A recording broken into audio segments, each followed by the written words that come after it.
Tere, mina olen Fredi, töötan Viking Security AS-is hooldusjuhi ametikohal.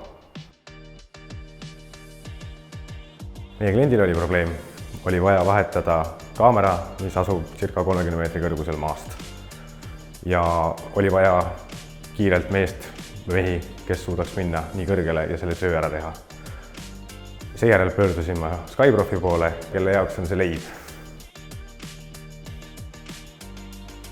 Põhjus, miks ma Skyprofi poole pöördusin, on ilmselge. Meil on väga pikaldane ühine koostöö.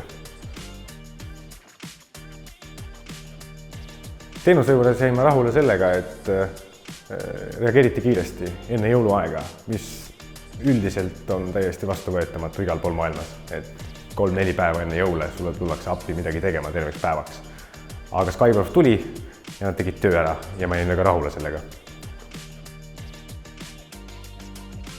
Kasu Skyprofist seisnes selles, et meie klient sai oma seadme kätte ja meie saime oma projekti lõpuni viia tänu Skyprofile. Kindlasti ma soovitaks Skyprofi teistele ka, kellel vähegi on vaja kõrgustes töötada. Need inimesed on pädevad ja nad teavad, mida nad seal üleval teevad. Mina ei tea, mulle meeldib maas olla.